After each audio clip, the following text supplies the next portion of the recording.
Welcome to Best Ball with Bindles. We have our guest, David Philippi. We are going to do a little Eliminator talk, do some rookie talk, and just get to know each other a little bit better as we've talked to each other a bunch in the ship chasing Discord and whatnot, but get to talk a little ball. So jump in with us and let's get going.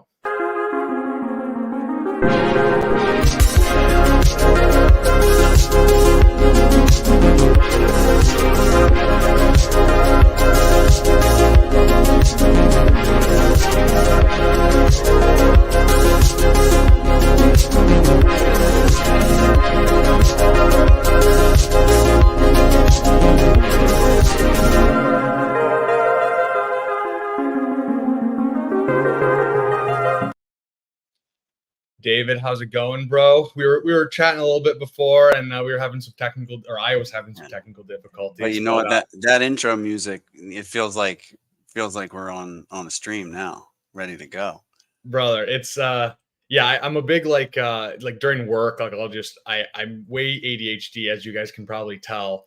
But I need like some just music without any words or anything, just to help me like lock in. And so I listen to a lot of like vaporwave and like I don't know, just weird like electronic music. So that was the inspiration for the intro and for the music. Yeah, I think it was Liam who commented on it, and he wasn't wrong.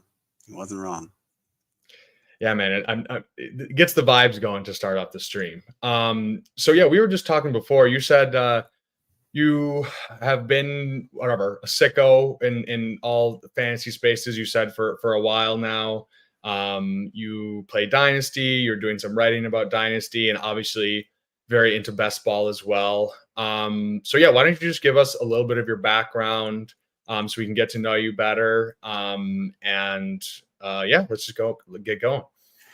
Well, I'll keep the background mostly fantasy related. The background here is a flower shop that my wife mostly and a few other wonderful ladies work at here in Massachusetts. So if anybody's any flower needs in the central Massachusetts area, especially with Mother's Day coming up, Sparkle, search Sparkle, we'll take care of you. But yeah, I think the first time like fantasy league I was in was like 2010, 2000.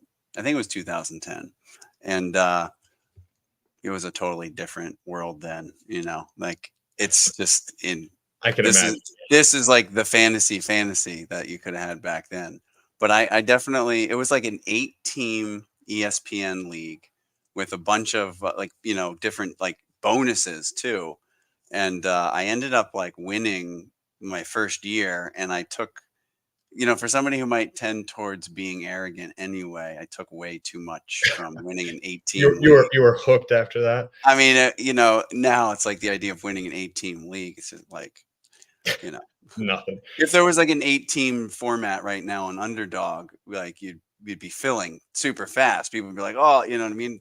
So anyway, yeah. Then the next type of league I got into was a local high stakes 16-team 2-team quarterback league, total points, where you paid for the waivers like with actual cash, and then that rolled into like a pot, and there was heavy side betting. And suffice it to say that participating in that league helped me get a better understanding of like, the variance hit me well in my first little ESPN league, and it's not so easy every year. So it's funny too, because I remember drafting like Geno's, like rostering like the Geno Smith Jets, like way back then. Way back in the day. And it's like, I feel like I hear some people talk and be amped up about Geno, like, and have no doubts that like Sam Howell might replace him or whatever. And they're like, oh, it's Geno. I'm just like, you guys, like, were you not playing fantasy back then? Because probably not. Dark times. Like I lost some money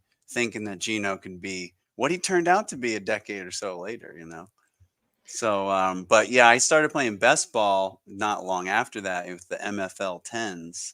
And that was also one of the, things that got me reading a lot of content, was trying to figure out how to play this whole best ball game. And it's funny because at that time, a lot of like the selling point for best ball was like the MFL 10s was like, oh, it's good practice for like your real drafts in summer. And Yeah. then now the practice has become the game. Now we're drafting in what was it January, February? I keep getting it messed up, but whatever. It was January. Yeah, It was January. Yeah. Yeah, man, it's crazy how like I mean I started playing fantasy like whatever, probably I mean it's still probably like 10 years ago or something like that.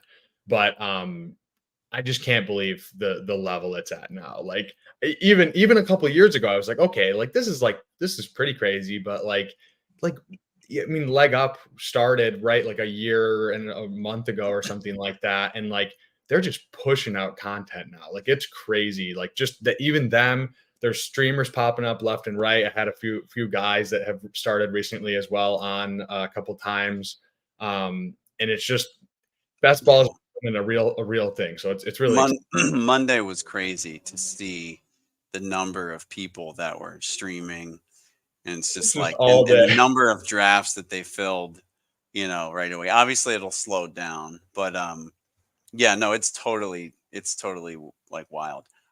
Did you play on Draft at all? The Draft app? I didn't.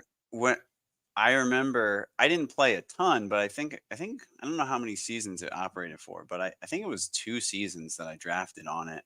And I mean, my understanding is it was like sort of the bones of Underdog and some of the leadership of Underdog, and then it got bought by FanDuel and scrapped essentially. And but it was a great experience because I did a lot of like the slow draft MFL 10s, and then you would do I did some live FFPCs, but they're more expensive, so it's harder to do as many.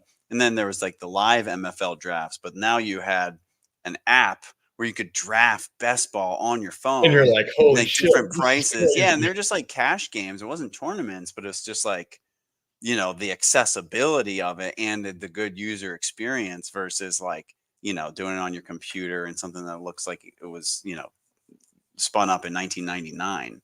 And listen, I have love for MFL. Like I have my home Dynasty best ball on MFL. I play on Safe Leagues, which is hosted on MFL. I'm not even on Sleeper at all. And really? To be honest with you, it's partly like protecting myself, because it seems like once you get on Sleeper, then people's Dynasty habit explodes even worse. I mean, brother, yeah, that's an understatement.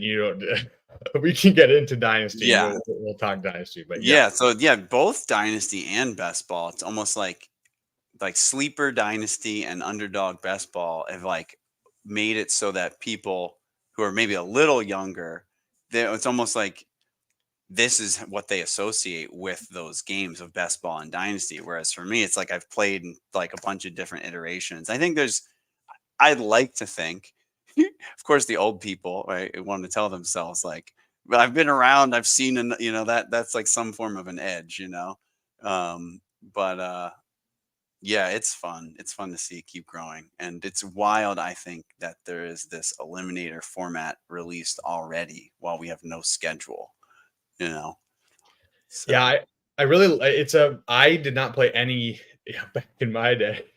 Shout out to Tyler in the chat. always lively. Yeah, I mean, I didn't, so I started playing on Underdog like I forget, was it 2020 or 2021? I think it was 2020. And I had no idea what was going on. Like I had a home league, and I played football back in the day. I love football. Like I'm just obsessed with football. So I was like, okay, and started drafting. One guy who I remember seeing is Eagles back in the day. I was doing not even tournaments because I was like, why would I do a tournament? I'm not going to win any money. Like if there's no chance of winning. So I was just doing like whatever the like contained leagues, and I would just see Eagles in like every single one. It's funny because he was in front of me in a Schnauzer this afternoon. When I said I was going to do a warm up, he was right in front of me. Dude, he's the OG grinder, man. Like he's nuts. He just is ripping every single draft you can possibly find. But yeah, so I was doing that, and then I don't know, whatever. I think I found Pete's channel based off of just like looking for best ball stuff. And then whatever, we've gone down the rabbit hole from there at the last couple of years. But Yeah.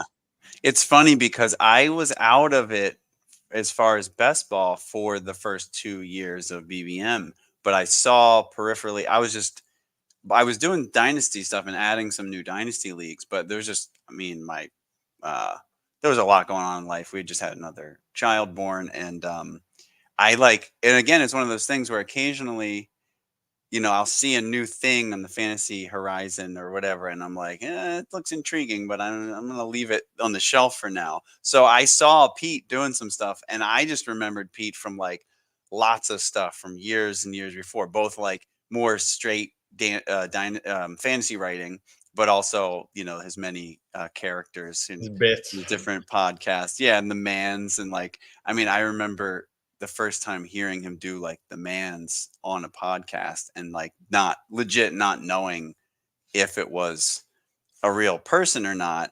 And then once I knew it was a bit, like I guess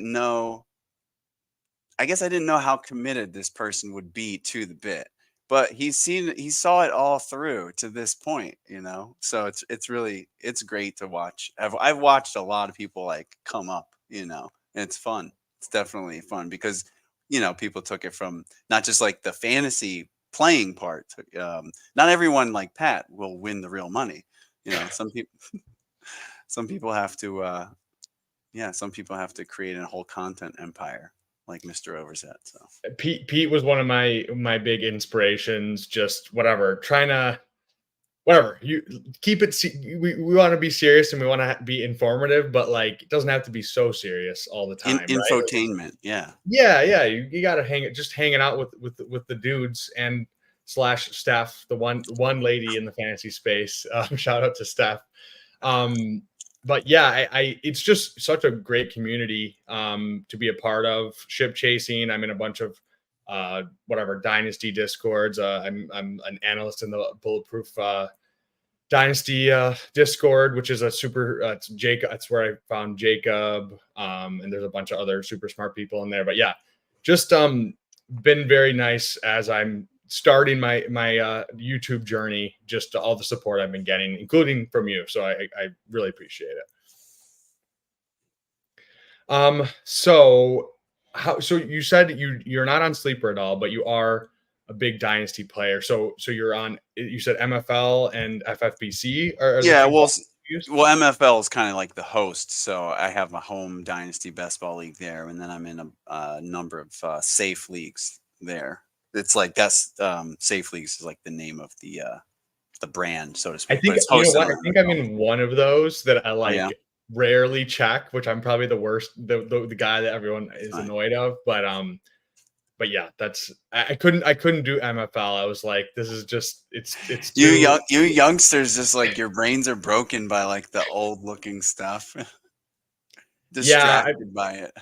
Yeah, I mean, I can only imagine the Zoomers how they feel because they're just like, if it's get those players' faces off my website. I just want to see text and numbers. Yeah. So yeah, Dynasty is like one of my huge passions, along with best ball. I just really enjoy it. I think the strategy aspect, obviously, I'm sure you as well. Like, it's just so much deeper than just a regular redraft league. And then whatever you go down the rabbit hole, right? You're like, okay, I'm just gonna do my, like you said, your home league or whatever, and then eventually there's no room for redraft. I mean, I barely play redraft. People associate what people think of when they talk about fantasy. Like, I don't really play it. Yeah. Like I'm sure like your whatever, like your wife and like whatever knows like somewhat what it is based on you talking about it, but like I try to explain it to other people and they're just like it's like I'm speaking another language to them. They have no idea what's going on. I try to explain it. I'm like, okay, I just look like the crazy guy talking about something, so I just gotta stop. So yeah. You like you stop talking for a second and you check for signs that like, are they interested? Are they scared? Are they being polite? Like, are they, like what's going on behind that blank look on their face after I just rambled for 3 minutes when they were like trying to talk for 20 They're seconds. like, okay, I'm gonna go Yeah. check my phone. I don't know what's going on. Yeah. So yeah, we're talking about the Eliminator. I did not do any last year. I've only done like whatever turn like regular, even super. Like obviously I play Dynasty, so I love Superflex for Dynasty, but like I can't even get into Superflex for best ball for something about my brain when I see quarterbacks being pushed up. Just so just like the BBMs and like the puppies and those kind of things. So I know you said you did do some last year. So I that did a couple. Yeah. I did a couple. I don't think I did any of the regular sized eliminators. okay. It was only like the little eliminators. And trying to find, let's see. Yeah, because it's weird. It's like so. Yeah, I also am not a DFS guy as well either. So Yeah, neither am I. I tried when it kind of was exploding. I like tried it out a bit, and I realized it's really hard. It's actually really hard, but it was fun for like the 2 seasons to kind of click around on the numbers and you know, yeah, uh, yeah, once you like, I think I won like a couple $100 like back in the day, but then I was just like striking out for like whatever how many months in a row, and I was just like, okay, I'm done with this. Like I can't. I'm not. yeah, It's not viable. yeah. It's and I knew someone personally who's still like in the space who kind of like had enough wins stacked early on that he was able to kind of like get into the space. So that was kind of like it was both like made it like, oh, this really can happen, but also it's like, but it's not gonna happen to you, buddy. you know It's really hard to um, get there. Yeah, he got in mostly via basketball. I mean, I'm sure he had wins in other sports, but I think that was his main thing. that was just And me. yeah, and like I would have never tried to play other sports. And football, I think it's got to be tough for DFS from like just not having the number of slates that people have in other sports to kind of take the variance. That's so true. Yeah. But yeah, I'm not no DFS for me. I haven't set a salary cap lineup probably for almost 10 years. Yeah, so it's interesting because yeah, it's obviously like like I'm sure you and I were both super into the weeds of like whatever the BBM strategy and all these other tournaments where it's kind of like they're all the same. So it's really interesting to have. We had weekly winners, and then now the Eliminator as well. So yeah, I think just what we don't have too much insight going into this, but we just want to kind of talk through our initial thoughts of Yeah. how we I want to was trying to approach it. find I was trying to find the one team I had. It doesn't matter to look at, I guess, but the basics of that team, I only did a handful. This one died in week 13 and it had a number of Vikings on it. So it had survived Jefferson missing games. So it was obviously not a bad team. Like I drafted it well enough that it survived the first round pick being out a bunch of games. But um then it hit week 13 and there was no Jefferson, no Addison, no Hawkinson, and my only other tight end was Goddard, and he was missing time. So that week was the end for that team. Really killed you, yeah. Yeah, and yeah, like so I love stacking, and I love to probably overstack according to like the way some people would see it. I Sure. think that it's not a mistake in like the more regular style tournaments, and I even think it could work.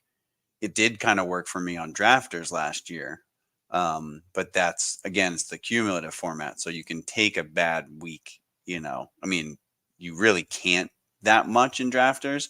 And I actually had I had a team that finished ninth in the mini contest there. And that was also a 2 tight end team. And I was missing, I think Schultz, it was Schultz and Goddard. And at some point, I think they were both out. I think they were both out as well, yeah. Yeah. And so those points, might have been the difference between ninth and seventh when the season ended because I got a 0 instead of whatever, a Sure. 9. Like Gerald Everett might have been worth $1,000 or something. You know what I mean? Sneak out those extra Maybe few not, because points. Yeah, but there weren't many other like dead spots on that particular roster. But the point is just like you really don't want to take a bunch of zeros in 1 week in this format, because it really doesn't matter if you have that week when I flopped out, it was like 95 points. You look at advancing teams that you have, most of them are going to have some dud weeks, so sure. you can't really do that in this format. And I don't know what the exact, I have a hard time navigating the desktop version of this product. So when I click on, I'm trying to see when I click on the You're Eliminator. a phone drafting bro, I'm a which is phone guy, yeah.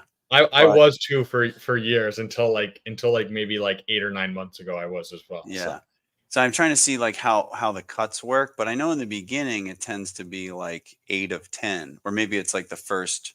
I don't know how long it is before it splits off from your initial group. But I think it must happen in like week 3, because maybe it's like they cut 2. I don't have my phone on me. I would check on my phone. Maybe they cut 2 from like 10, from 12 to 10, and then it goes from 10 to 8, and then I think it starts regrouping. But a lot of it's kind of like you need to be both good, like not bad. So you need to draft a team that's not bad, but also you need to not get unlucky. Um, and you can kind of think of it like each week, if there's 2 teams that are cut, maybe one of them's bad and one's unlucky. But as time goes on, there's fewer and fewer teams that are like bad, and it's more and more, I think, kind of a matter of luck. Like don't catch a bad week. So what are the question, I guess, is what are the things that you do to give yourself the best chance to not have a terrible week? Obviously, avoiding overstacking buys is like a big thing that would come to mind. once But we actually get the schedule, yeah. right, yeah. So how do you do that now? Well, the one thing you don't want to do is overstack the teams, I guess, because then you're guaranteeing that you have a good chunk of your potent like point scorers, on buy at a particular time. And if you happen to overstack this 2 teams and they're now, while we have no schedule, and they're, because you could say, oh well, you could maybe get away with overstacking 1 with no schedule, but if you did it with 2 and they both were on a week 7 bye, like you're just not. Doesn't matter how good that team looks on paper for another contest, it's not going Yeah, to you're work here. screwed. Yeah. So I have not thought about like what does that mean for this contest all that much, other than that I love drafting rookies. So I have to throttle that way down, and I love to stack, so I have to throttle that down too. So in some ways, I just kind of think it's going to feel super foreign to go from like big board, or immediately post draft, where you're still trying to capture the cheaper rookie prices before they're at their final Skyrocket, yeah. spots or whatever.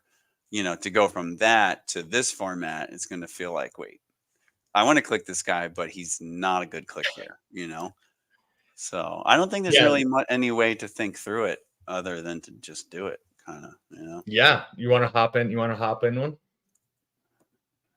Yeah. Get the juices flowing a little bit. Yeah. I wonder. Let's see. I'm entering, and let's see what it's going to say. Who we're waiting on. Yeah, that's one of the hardest things for me, and I Waiting try for to do it. 3 people. Ah, Waiting for 3 people, okay. won't be waiting long.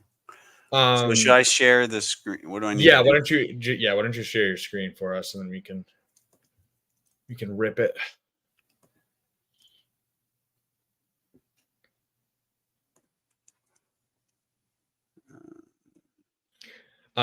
Yeah, one of the weirdest things for me. Oh, here we go. Okay. Perfect. One of the weirdest things for me is Oh, we're at like, the 102. All right. wait, did it fill? It filled already? Yeah.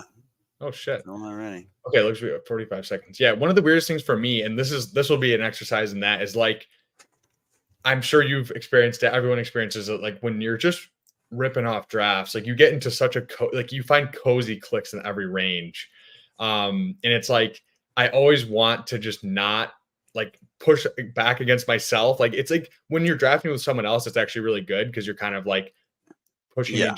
ideas against each other. But when Yeah, you're just talking by Pete's talked yourself, about that, how that gave him variance, like naturally, yeah, just by drafting with other people.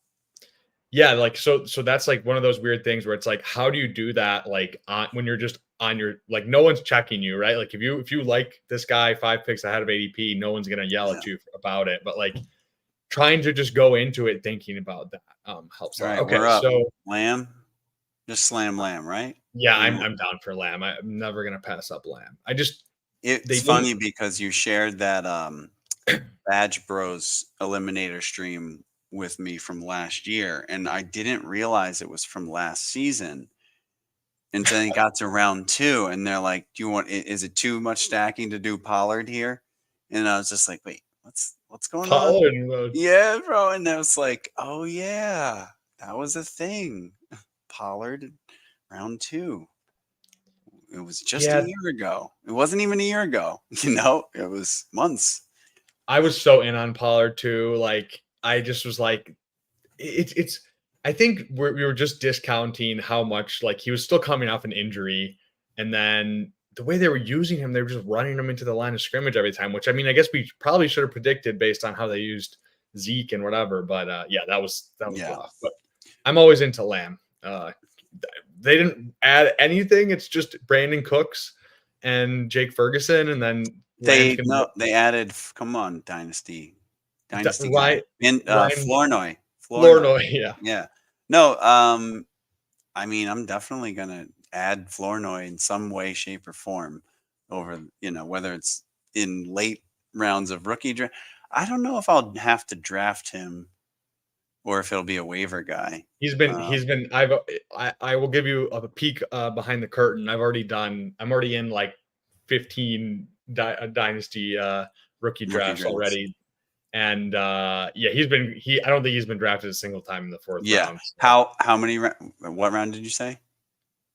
Mine are 4 rounds. Yeah, almost super every flex. single one are 4 Yeah. rounds. Yeah, so that's what I'm saying.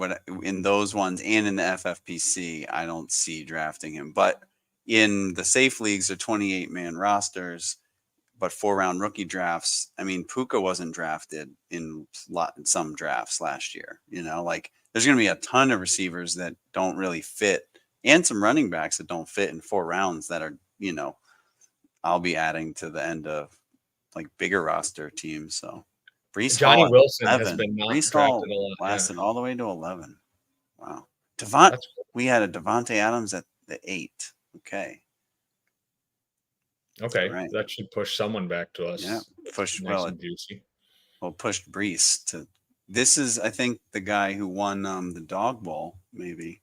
Yeah, I recognize it. Yeah. So you got Brees and. So yeah. So what? Speaking of strategy, so obviously Lamb, like that's a slam dunk pick. But as we move through this, like what are you prioritizing in terms of like just getting on base, or do you want guys who like play it I think more? some of it is structural question because, like that team that flopped out, where I only had 2 tight ends. A lot of times I like to only, get 2 elite or like 1 elite and 1 good enough tight end and call it a day, or do the same at quarterback. And I'm pretty comfortable at quarterback, even with some like borderline 2 quarterback builds, because I tend to think the quarterbacks are not going to be the difference usually if you have 2 decent ones. But I guess, yeah, it's a question of like, I'm not as inclined to go with elite quarterback, yeah. And I don't know that I would want to do both elite quarterback and elite tight end, so it puts you in a position where maybe you want to get 1 good tight end and wait, But definitely do not want to be in a position where you have that good team and you just like where your structure was a little off, and so you missed for that reason. So obviously we're about to be up here. What are you thinking? Yeah, I mean, you talking about tight ends, I think I feel like Achan is maybe a little bit less valuable in this kind of contest, Yeah, where for sure, definitely, because he could just not matter. so I Um, say we go receiver here. If you have a guy that you like, I honestly this whole range is pretty big. I like Jacobs just for the fact you like Olave. Jacobs, Yeah, who's let's go Jake? Olave. Let's go Olave. Oh, Oh, it gave us Ayuk. I didn't yeah. star Olave. That is just wonderful. Rookie But yeah, mistake. honestly, this whole tier of receivers, like I, I guess Olave maybe because he's just going to get more targets. Well, You'd he's say he's a gone. little bit more stable, but Yeah. Waddle, I like Waddle in this format. Pittman, I never draft, but Pittman isn't so bad here. Um, I feel like we could get Waddle or I mean Neighbors probably not as much because we don't want to draft the rookies, right? I would say Jacobs just like as a guy that can get you points, but let's go Waddle. I don't know. I can't pass up Waddle here. I feel like I've put you in a box because you keep saying Jacobs and I haven't even starred him. But you gave me this power, so I'm giving you the we're power. going with Waddle. All right. Yeah, Well, we got two receivers that we wanted, and one that I mean, how are you? So I'm not anti Ayuk. I just think he's overpriced. I mean, I guess he's fine when you're in that position at the end of the second, but people click him earlier in the second. And I don't really get it, and I also don't get taking him over Debo. I I am a noted non-Ayuk guy. It's not. Yeah, I think in like a bigger tournament, like he can give you spike weeks, but yeah, like Debo seems like the more spike week guy out of those two. And then in a turn in like this kind of tournament where it's more like you just want guys that get on base more, I feel like you want like an Olave or like a Pittman or even a Waddle, just where it's like it's a little bit more steady. They're just going to get targets, which are just going to correlate with more just whatever, just weeks where they're not really going below whatever it is, 10 points or whatever to just help you survive. I do think Jacobs, like part of it is just I don't know, like it's I've been having an internal dialogue battle Well, of like externalize it because I without someone making a case, I'm just probably not going to draft him at all. Now, partly it's probably just I'm carrying forward the Marshawn Lloyd overexposure from pre-draft and being okay. like, yes, that's going to hit. Jacobs is not going to have a big season. He's too pricey at this point in the draft. But I could be wrong. I mean, I definitely don't know that he's not going to have a big season. But I mean, Yeah. I like Henry seems like a good floor pick as much or more than Jacobs, Yeah. ETN. I like ETN still more than Jacobs. So if we're looking to maybe add a running back soon, I mean, I don't think they're going to last that long. Not all. Well, ETN goes. So Yeah, I'm also very in on ETN. I just feel like they didn't add anybody. It's literally Dearness Johnson and Tank Bigsby, who was yeah, absolutely horrendous. I can And only make sense of it by thinking like his scoring was more front loaded and some struggles towards the end of the season like left a bad taste in people's mouths and yeah, they're those are holding off. typically guys I like to draft where it's like I think it's a kind of like Tyler Lockett for a few. I forget it was 1 year or 2 years where it's like he was just absolutely torching the earth for like the first 10 weeks of the season, and then he kind of had like a slow, like whatever 6 or 7 weeks at the end, and it's like I don't want to take that too into account. Like obviously you want to take into account a little bit, but I typically want to be buying those guys that are depressed because of the end of season kind of production not being there. Yeah.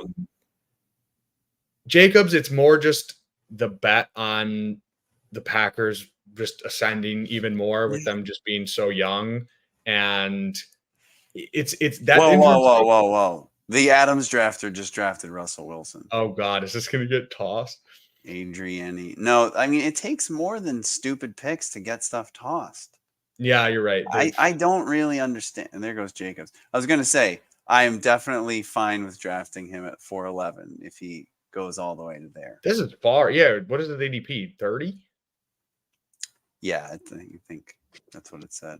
So we're about to be up. So what are you thinking? We should star some folks. We got Tank, Dell. I'm definitely okay with Dell if he lasts another pick.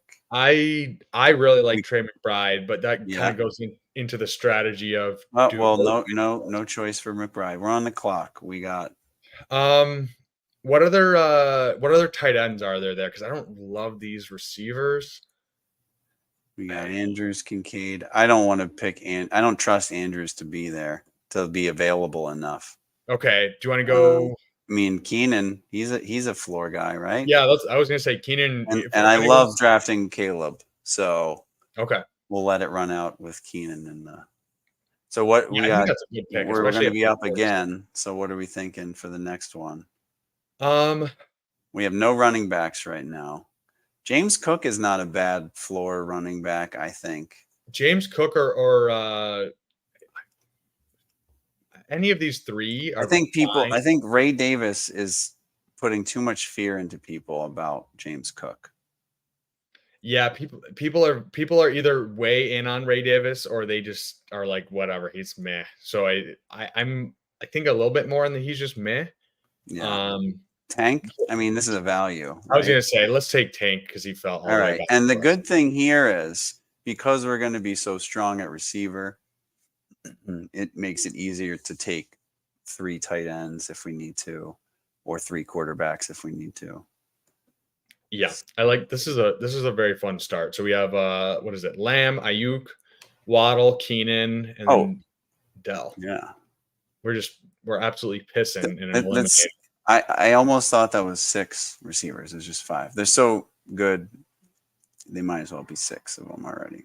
I feel like that's nice. Yeah, just for covering off on receiver, and now we can just kind of play whatever falls to us as the and we have a night, and we could just take 2 quarterbacks out of the 4, and just do a single stack. Because we have a lot of options. I don't like Tua's price, but I do draft him to stack. I like Caleb's price. I don't love Purdy's price, but I still draft him. I don't like Dak's price, but I'll still draft him. And in this format, like it is different because part of the reason I don't want to draft Dak and whatever where he's at is that I think Kyler, who goes later, has a better chance to score 45 points. So yeah, I mean, but in this format, it's different. Like all these quarterbacks, I think are going to have a floor. So yeah, that whole range of quarterbacks. It's like I think Kyler is definitely my favorite. We need to see what we need. Gardner Minshew. Good Lord. They secured the stack though. Did Gardner they? Minshew, Devontae Adams stack with Najee. Pick 32. Oh my God. Wow. What the hell is going on? Yeah, Eliminator is a beast. Yeah, this is like a whole new thing to put my brain to a pretzel, which is always fun. We should think about where, what pick are we going to be at? 71. Yeah, we're our next pick, 71, 73. So we're going to be looking down in this range. Oh, and there, Addison, I think, is way underpriced. He's hard to resist if he's still there, but we got Kittle. What about if we get a faller? We'll see what happens. I feel like Engram for floor is actually not bad. Just he's gonna get a shit ton of targets. I know they added whatever Gabe Davis in BTJ, but feel like that middle of the field is just going to be him and Kirk just running crossers, just spamming those. Yeah. Sean was talking about Njoku, I think, during a draft that they did, and he really was incredible at the end of last season. And I not necessarily lobbying for him in this format or here, but just well, definitely not here, but I think I need to like draft him more often because I just laid off for like multiple years, and I think now he's worth the price. Yeah, This is such a flat range though coming up. I mean, there's still these guys left that you really want. But it gets to this like 3-round zone where it's like it's just a mishmash of everybody. Yeah. Can you show the board really quick? Yeah. Let's just see what's going on here. So Rome is still here.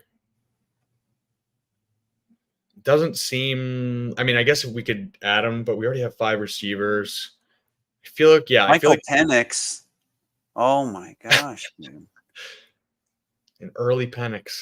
Some people just wanted to watch a draft burn. Shout out to Best Ball Guy. He's him and PPR Tyler have been ripping drafts almost every single day. So go check out his channel if you haven't already. Ferris was talking about the Dak Caleb stack. I mean, yeah, we have so many options of quarterbacks in the window there. Toronto Dave, the Mandem. Okay, so yeah, Rice is tricky for people in this format, I guess, but at this point, it's still just like so cheap, you know. We got the 3 Chiefs all in a. It's so funny to see him like that, and I'm still just like somebody said something in the Discord about being like not seeing certain people, and it's true. Like I'm blind to certain players, like they just don't exist for me. And Marquise Brown is one of those players. I just don't see his name. But then I saw it because he was right next to his teammates. So now we're on the clock. Kamara is an interesting floor guy. I mean, we can get another receiver. I feel like we take one of these receivers. Who do you want? You tell me before we miss the chance. I mean, I say Rice or Rome. Okay, it's Roush. Yeah, let's go Rice. We had the. We can get Rome. We can get him. We might be able to get him. Somebody took Hollywood, so there goes Rome. So we're back on the clock. So let's go running back here. We might want one. Yeah. Demont or Kamara. I don't know if you have or Aaron Jones. I mean, what do you think? You want a Lion? No, I don't really care. We need a running back for sure. Let's go Kamara. All right, we'll take. I feel like he has a pretty solid floor just with his receiving work. So he definitely did last year. And goal line. I mean, he's a year older, so who knows? Maybe Kendre Miller will Undertaker us and actually do something this year. But yeah, he was good. But when I was trying to look into it, it all started with the contracts on that team and just their need to just keep using the players that they have to pay. So I think that it'll be like it was last year, where if Kendre gets a game like he did at the end of the season, he may look good, but Kamara is going to get, fed until he can't. He's still locked in. He's still with Derek Carr, just going to pepper him. And the thing about when you are losing efficiency, but you are still catching passes, is like the cliff is not as cliffy, it's not like getting a handoff and taking it for 3 yards. Like we still get that 0.5, even if the reception amounts 0 yards, Yeah. I feel like whatever, like it's a more fantasy friendly skill set as you age. It's just whatever. You get those 5 dump offs per game and goal line work. That's a pretty juicy combo. He scored, I don't know about in half PPR, but in PPR, he was like almost 18 points per game, which is pretty crazy. Like that's pretty solid for where he was going, especially.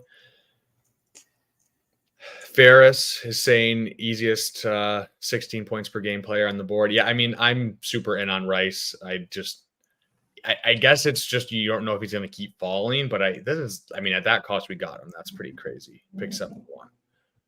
Yeah, I mean we barely need more receivers at all. We might be done at receiver, honestly.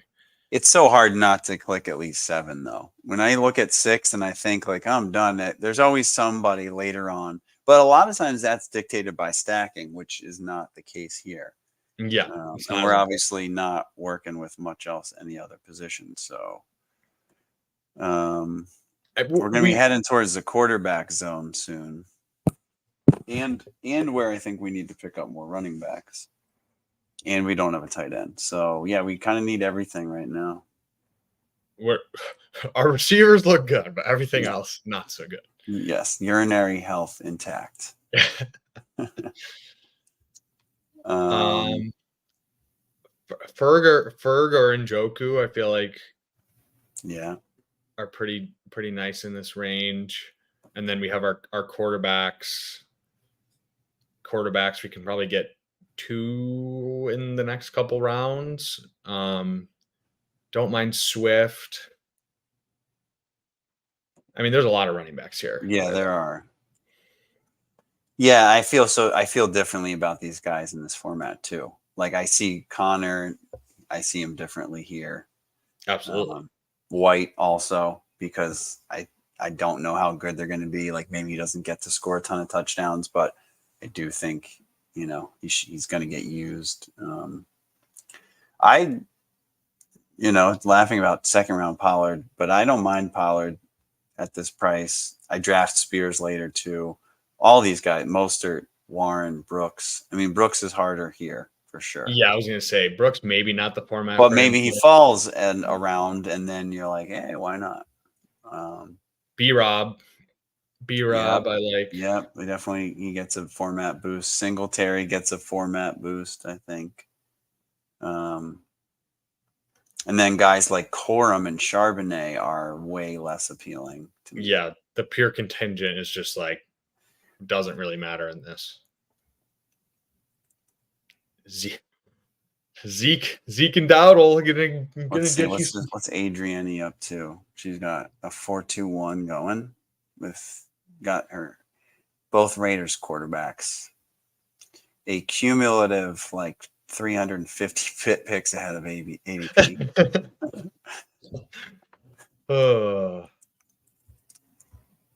So Deontay is actually quite a faller, huh? Yeah, this is crazy, and I feel like this is the format for him too. Yeah, right. Like there he goes. We jinxed it. It had to be done. I was gonna say, there's no way I'm passing up Deontay if it would have fell to us all the way there. How do you feel about the Panthers this year in general? I don't know. There's a lot of bodies there now. That's one thing that when I see the fall in Deontay, I kind of get it because there's just a lot of people. I don't want to say there's a lot of mouths to feed because I'm not sure which are going to get fed, but there's definitely a lot of guys, a lot of names. Like between Leggett and Sanders getting added, and then Thielen's still there, Mingo, Brooks being a pass catcher. All right. Okay, so Connor or Pollard? I honestly have absolutely no lead. What do you think about Love? Yeah, I mean that's a big faller, and we're not as worried about stacking. We could push it a pick. But who would you want? You want to pick Connor? You want to pick up Connor or yeah? Pollard? Let's go Connor, and then let's see what falls back to us. We'll take Connor. We're collecting the dusty olds at running back, which is very on brand for me. I kind of I see them and I kind of want to sometimes. And then usually apparently somebody else wants to more. So Caleb went. So we're not going to get Caleb. I think we should take Love. You want to go Love? Yeah, I think we should. Okay. What do you want to do? I'm just thinking because tight end, is going to get Njoku? Yeah, let's do Njoku. tight end's going to get real gross, and we have some Oh, other stacking options for quarterback that might fall to us, and we don't have to worry as much about stacking. So we got Njoku. because Njoku is at least like right, like after Njoku, I don't feel great about any of these guys as like floor plays at all. Well, I still think Hawk. I mean, again, this is not the format to get super cute about thinking you know what's going to happen with injuries, but I read some. I think there's a blurb here that things are going good. Yeah, Ahead of schedule. Hawkinson, ahead of schedule, and I think he dropped way too far to begin with. So interesting. You know, I draft him a lot, but yeah, I would still be willing to do it here, but I do it so much that it's almost more like a thought experiment of like who are the other guy, who are the guys for this format. But I think as far as like, I think that Komet is probably a little cheaper than he should be. I like him in this format. I don't know. Bet on the offense, yeah. Yeah, I mean, again,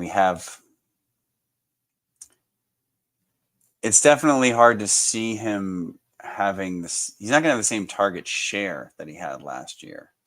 I guess it's a question of whether the number of attempts can come up enough where he can get somewhere in the neighborhood of what he did last year on a lower share. Yeah, sure. The scale going up. Okay, let's see, Adrian. What's going to happen here? Curveball out of nowhere. 4 QBs. Okay, let's see. Yeah, because Jalen Warren, a sensible pick. Like what? Okay. JMO doesn't really make sense in this format.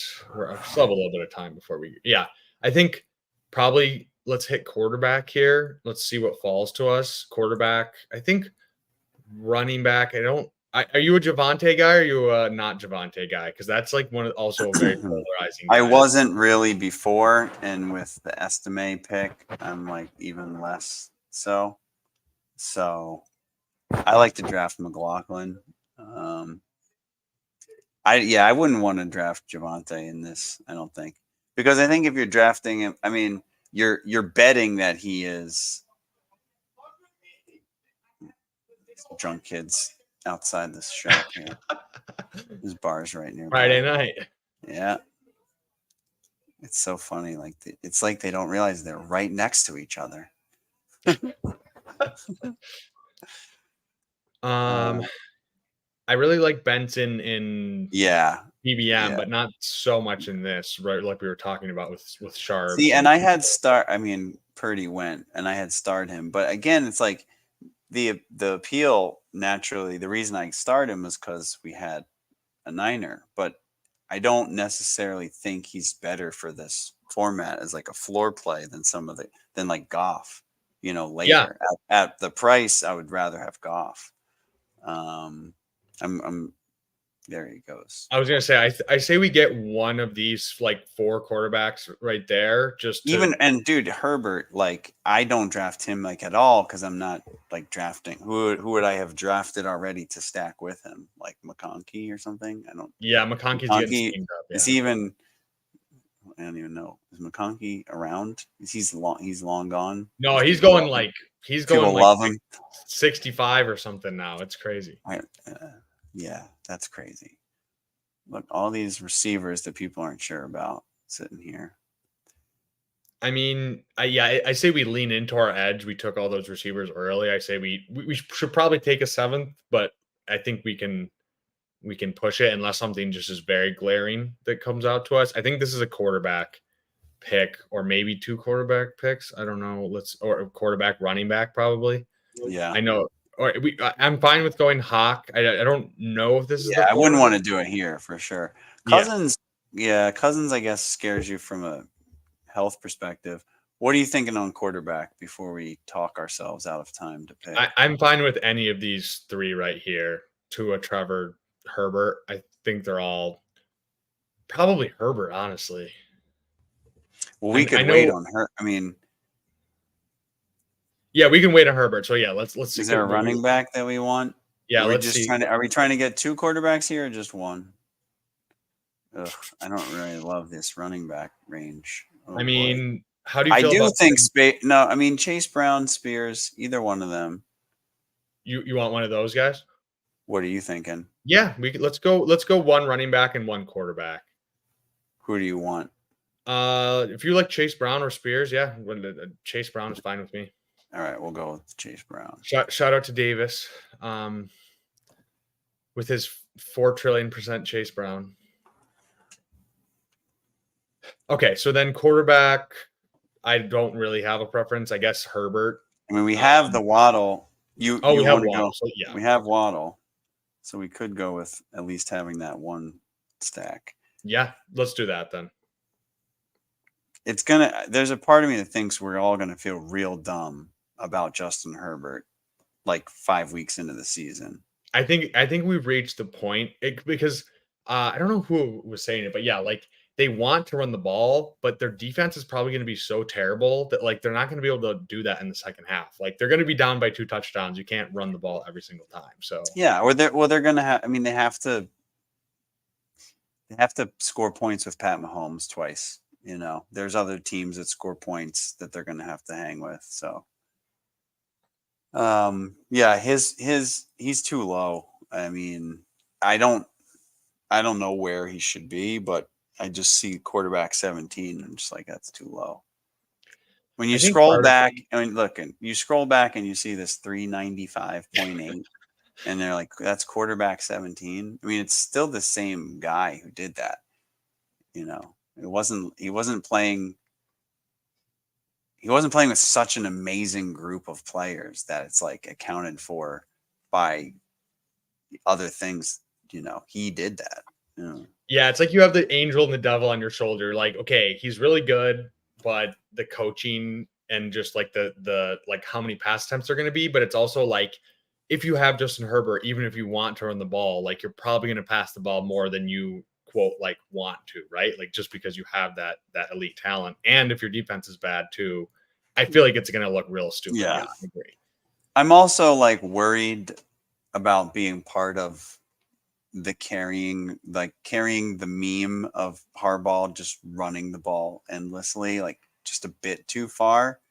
And then we wake up and, you know, he's just actually just doing whatever it takes to win, which sometimes includes airing it out, you know? Like, Yeah, absolutely. We have all the reason to expect the tendency to be run heavy, but sometimes these things aren't like mutually exclusive, you know, like you can get games where there's enough plays, you know, where guys in the run game and the pass game can get home. So I think that's probably very likely to be the case this season for them. Yeah. And I forget, I think Jacob Sanderson it was saying that like, yeah, like, I mean, if the run game is really whatever, like if it is really good, which it probably will be, then the play action game should be really good. So like even if the attempts go down a little bit, the efficiency, we know Herbert's good, like we've been talking about. So there's a push pull there, which yeah plays out. It'll be easier, I think. I don't know if he comes up, the more people get a sense of how the targets are going to shake out in the offense, and then just people are more interested in building out the stacks. I don't know. I feel he's like got to come up. He can't be where he is in May, in August.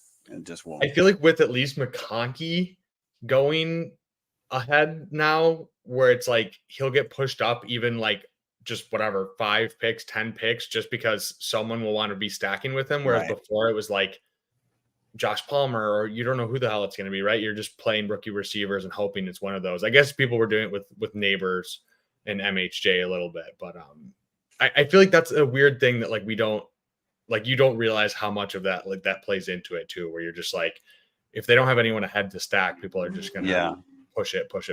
Yeah, it's probably the best example of it, honestly, because sometimes the quarterbacks fall and it like reveals that they were too high. in the first place. And other times you see a guy fall and you're like, wow, that guy can fall that far. Because I've thought about that. I don't know, I don't know like what the right term of it is, but like sort of the gravity of like the stack, or like how it pulls guys up. I mean, it definitely, quarterbacks are the main position that it does its work on. Mr. PD. My goodness. Oh, that's a lot of cops. All right. We're about to be on the clock again. Live from the gutter. We are gonna want some more quarterback action sometime. Yeah. Watson's an interesting guy since we got Njoku and his ADP is a little later. He might last to our next set of picks, although I wouldn't count on it. Yeah. Kirk is past ADP. Yeah. Do you want to go Kirk or Rodgers and just lock up one of these guys, or do you want to how do you feel about 3 quarterbacks versus 3 tight ends? Because we could actually just do 3 and take 2 of them a little later. But what are we actually missing out on running back? Not much. We got Lloyd for your. You get that alternative Green Bay. Let's get Kirk. You want to go Kirk and just lock up 2? Yeah, and we can take a third very late if you know. All right, so we got the next pick coming up. Ford's interesting with Njoku. And we need more running backs. I mean, we probably need some more. Again, I'm saying with Njoku, but we don't care about stacking. So what about tight end here? Because I don't know if there's anybody here that we really care about. I mean, I feel like it gets pretty gross. So I don't know if we just want to take one and just or no. I'd rather take Sanat and I'd rather take 4 tight ends than and just stick at 6. But then what are we doing? Another, oh God. Running back? You want to go? Let's do Lloyd. We're going to take an upside shot. Okay, let's do it. Cue him up. Are we? Yeah, right. Cue him up. Oh. Okay. It was close. Doing my Pete impersonation. Yeah. Let me go do a lap around the shop. Okay, so Lloyd. Okay, so let's why don't you run through the team for us really quick, sir? We got Tua, Kirk Cousins at quarterback, Kamara, James Conner, Chase Brown, Marshawn Lloyd at running back, CD, Ayuk, Waddle, Keenan Allen, Tank Dell, Rashi Rice, and Njoku lonely at tight end. Wants some company. So, okay, so we have what? So, 14, 15, 16, 17, 18. We got 5 picks left. 5 picks left. Okay, so probably how many running backs do you think we should do? 5, 6? Because if we're gonna go, I think we probably want 6. I mean, I guess really the question is, do you want to just chill with these 6 receivers? I'm fine with it. I think 3-6-6-3 is probably the move. I think we should, just because both Dell and Rice, I just feel like they're getting pushed down, and they just that's a pretty crazy room. I mean, most weeks, it's just hard to not see 3 strong scorers plus a good flex out of this 6. Yeah, I think we lean into it because then we can address our tight end and quarterback that are a little bit weaker. I mean, quarterback's fine with Tua and Kirk, but I feel like, and then running back, we have our few that we think are going to just eat up some weeks, and then we can add, I think 6 just guys to just give us some more floor. So this is so interesting to think through. I feel like my brain is so tuned into the tournaments that it's okay, how do I switch my brain? So this is a very fun exercise to. I rarely would draft 3-6-6-3. I mean, I would not really want to have only 6 receivers usually. There's definitely there's definitely that voice inside. It's 6 is not enough, but it's why not? If it's those 6, Rashi, it's literally these guys both were getting drafted multiple rounds ahead of where we got them. They were both going third round. Rice was even getting Rice was in the second round. I drafted him in the second round. Yeah. Yeah, I mean, I just think I just don't. There's no precedent that Rice is going to get suspended. Someone was saying half the Half the season. season. No. Like I'm I, sorry, but like yeah, I sometimes think, it's people are farming, I think sometimes. I think so. Yeah, 100%. I I mean, I've been observing the league not punish guys for a long time. So it's just hard when people start to get hysterical. When I'm like, maybe that sounds reasonable, but NFL likes to make money and they like the players out there on the field. You know, Yeah, it doesn't. I mean, I think he'll get a couple games. I, it also feels like, honestly, it feels like the suspensions have gotten less harsh. I think about like Brady getting suspended for like the Deflate Gate stuff.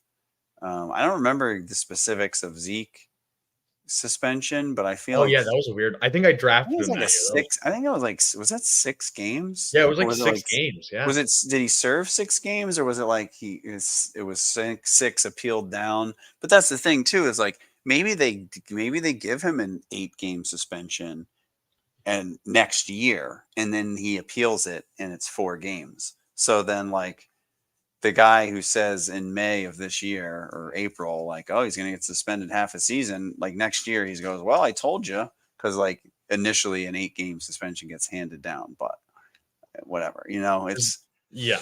I feel like it's a different side of the whole content world that we are constant consumers of. People they got to pay their bills. So they decided that today I'm going to wake up and get clicks for saying Rashi Rice. And then, look, I don't know. What do I know about what these people's sources are, what they do or don't know? That's why I said, what's the precedent, Yeah. So No, so Zeke got 6 games. I just checked. Which it's like yeah, like that. I feel like that kind of level it of doesn't really suspension happen. isn't happening. What was Kamara's? It was 4. Yeah, 4. Yeah. So I mean, yeah, all right, I think at we'll most be up in 3 or a 4. second here. Things have peek at the quarterbacks. And we can wait, maybe. Yeah, there's a lot of quarterbacks. Just look at tight end. We're on Yeah, the let's look at clock. tight end. You I want to got go to. Sinnott? I'd kind of like to. Yeah, I said let's do it. I'm definitely down with that. All right, let's just do it. You know what, though? Let's use our time so we figure out who we're getting with our next pick. Okay. So we look at running back. Yeah, let's look at running back and just see who's there. Gibson, maybe, and push quarterback, our third. What do you think about Bucky? Yeah, I don't love Bucky. I'm looking for floor. I'm not seeing a lot of floor in these guys. Yeah, I don't see any floor here. It's almost like maybe we should get another. No, we're not getting 4 tight ends. Oh, that was only our second. Maybe we need a 3rd tight end here. But then who is it? I mean, I like Johnson and Fant are the only really guys I really like. But even they can be had later. So maybe we need to just take a quarter. Do you want to take a quarterback? Yeah, Baker just for floor, or shoot for the upside with May as our third. May or Levis for our third as just you make the call quickly. Let's go Baker. All right.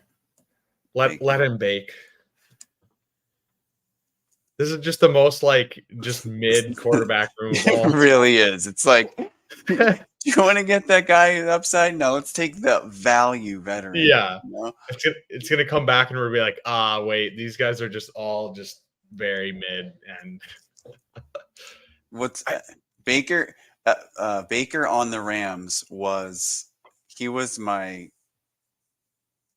percentage statistically. He was my best leverage piece on my BBM3 finals team. Except I drafted him as a Panther. That's what I was about to ask. Did you draft him as a Panther? But then he was like not owned at all, and I was like, one time Baker ceiling game. That did not happen. So wait, you had a BBM3 finals team? Yeah, I did. I think it's 80. It was 89th. So top 100. Damn, Um, that's pretty yeah, and exciting. I had guys live in the DeMar Hamlin game. I was Oh, actually watching the ship chasing stream while it was happening. Um, but yeah, I had T. Higgins and Tyler Boyd and Burrow, and then Hines, who also got traded and damn, was in that game. to the Bills. Yeah, Yeah, yeah. damn, that was. I don't think we're ever, the combination of COVID and that happening. That was like the weirdest. Like it was just God was playing games with us. It was weird. Yeah, that was crazy. It was but it's funny too, is like for having kind of keeping in mind that whole like we're all gonna lose anyway thing, like it was definitely it was exciting and fun, and I'm glad that I had that team in the finals. But it's also like a bummer when it ends and then you're not super rich. I was just at that stage. There was no chance of me getting like high up into the money, but I was just rooting to get to top 50, which was like the next like level up, which Next was tier. definitely yeah, that was like definitely within reach in that game. Um, but Yeah, I actually, the funny thing is, because they counted the points, I at least did get, one tier up in that game. Because I started, it was like 111th, and then the Tyler Boyd touchdown put me in the top boosted 100. you up to 89. Nice. Yeah, yeah. Um, Yeah, I but yeah, haven't. that team had dead players, and it had players that like got traded. So it was like my best team ever was like I didn't really like assemble it. Like I It just hand built happened. it. Yes, just I luck. hand picked Christian McCaffrey on the Panthers, and he got stacked with my George Kittle on the Niners. Um, like that. I didn't make that happen. Like that happened for me. So you kind of it's easier for me to kind of just be like, well, I probably caught the best luck I'm ever going to catch there, and so like it's almost freeing, where like, I don't have to like tell myself this story like it could happen. I'm like, it did happen, and then you lost, But then you can just draft. You're just like, okay, Yeah. well, I'm just gonna draft and just Well, do. also because I didn't max, like so I've only played on Underdog.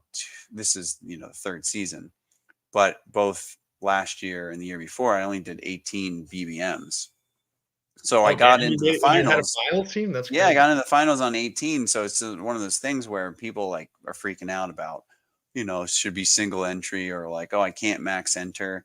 It's like, I got there not max entering. So I know from personal experience it can happen. Like obviously your odds are much better the more you enter, but your odds being much better in that tournament are still very, very low, you know.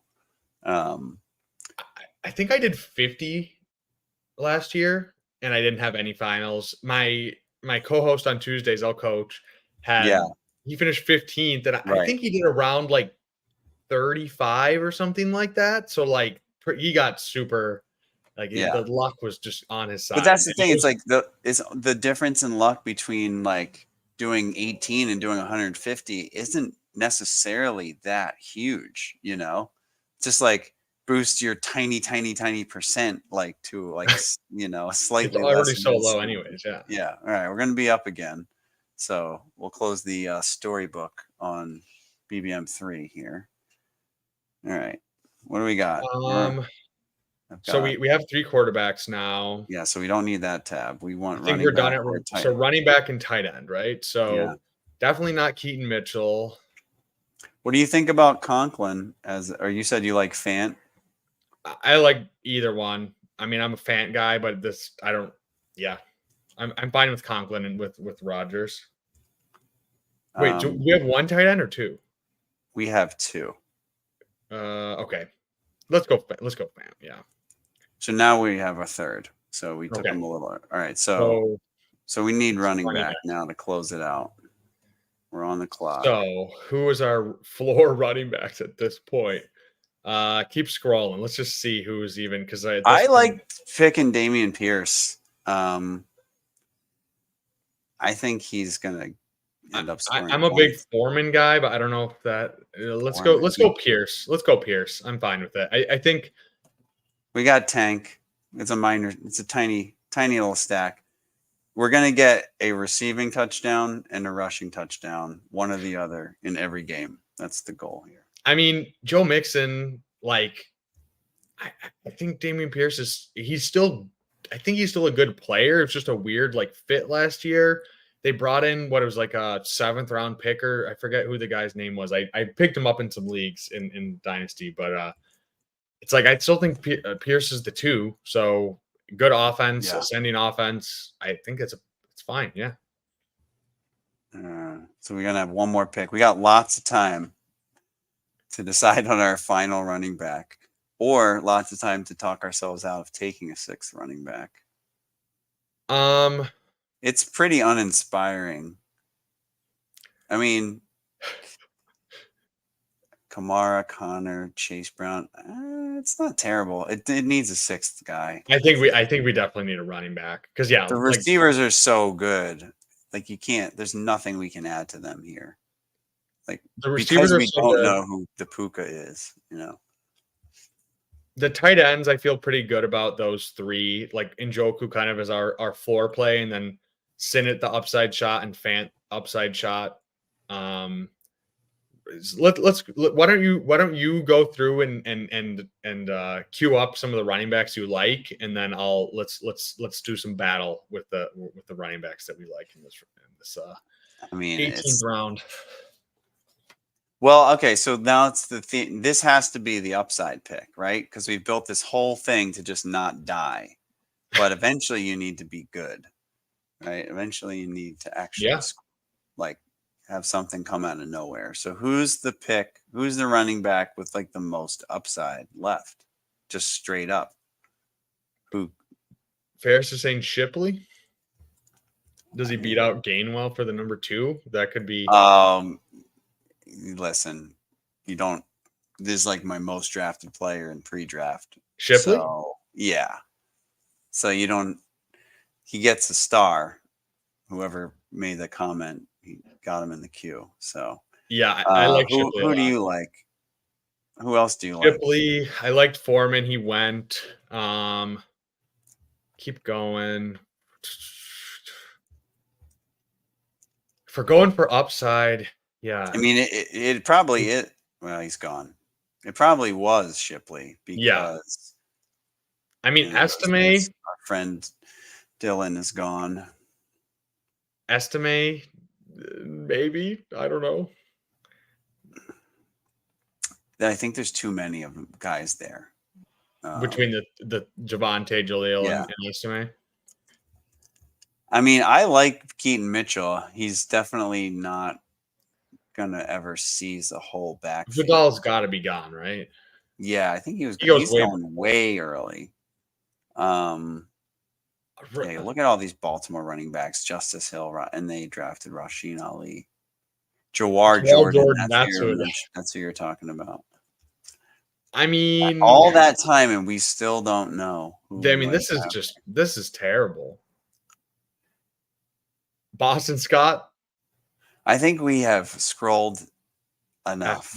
I think it's time to scroll back up. I mean, I guess Keaton Mitchell's upside, but I just don't. I feel like it's kind of rough. Or do we just like not take another? Do we just take another tight end? Do we take another? Carr still there. Well, I don't want to. I don't want to. Fuck. Hyatt, upside. Malik Washington stacked up. Let's go running back. I think structurally we need a run. Like even if he gives us 1 week to just help us survive one more week, I just don't know who's that guy. I guess they're not. He's not here. We don't. How do you feel about? Can I tell you a story? Travis Etienne goes down. Tank Bigsby, second year. No, I reject that story. Well, what's crazy is I drafted him way too much, and now I heard Sean talking about. Sean was way out on him. Now I heard Sean talking about drafting him. I don't see it. No, not here. I would rather draft another position, I think, than take him. So we're about to be on the clock. What about let's go Keaton or Ferris was saying Evan. I mean, Cole. Garendo is the straight home run if something somehow. But no, we don't know that he's actually going to like see enough work. And I was they going to say drafted him high. They drafted him high. If CMC were to get hurt, I don't know. And Keaton or Garendo are those two? We're flip a coin. Garendo has more theoretical upside, probably worse floor. So then that makes me feel like it should be Mitchell then. All right, it's Mitchell. ADP has decided. I honestly don't think I've drafted Keaton Mitchell a single time. I don't know what it is. I'm just like undrafted free agent. I know it was a clean ACL tear, so I guess that's probably like a good sign. But they brought in Ali. I mean, if Derrick Henry is healthy, like they're gonna get some passing game work, but it's like, I don't know. But at that cost, 18th round, we need some upside. I'm definitely down for it. Yeah.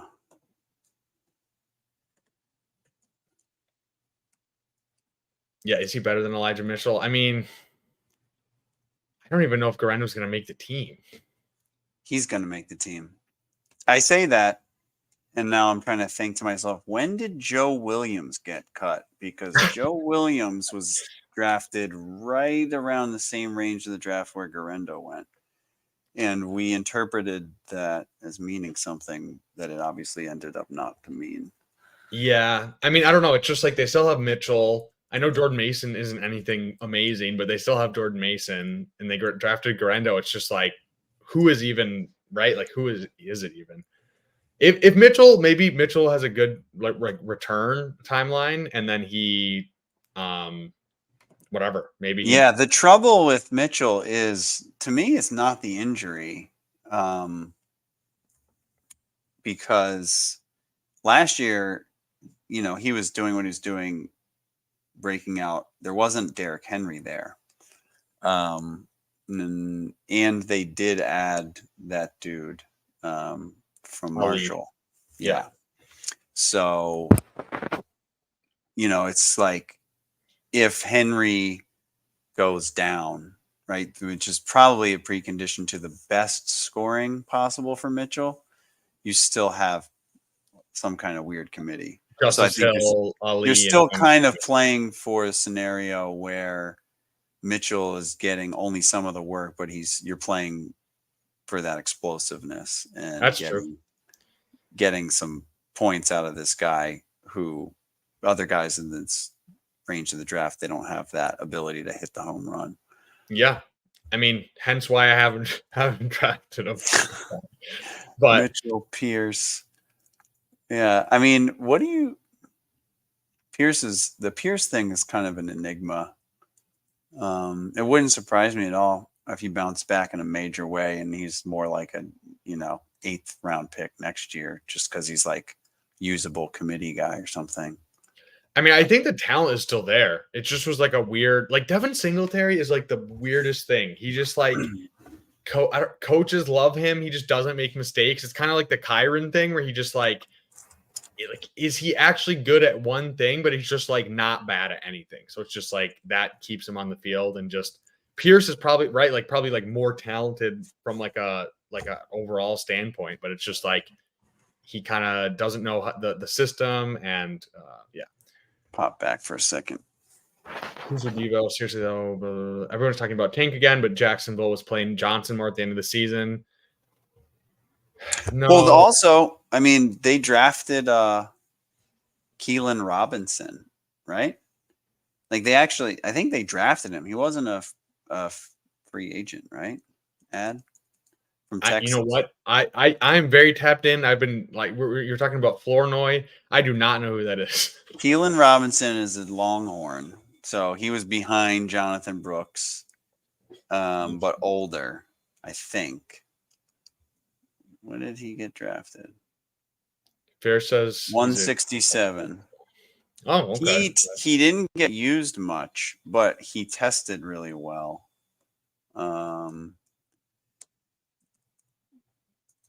And so anyway, it's not that I think that's the kind of pick that you maybe don't make if you actually think Tank Bigsby is good.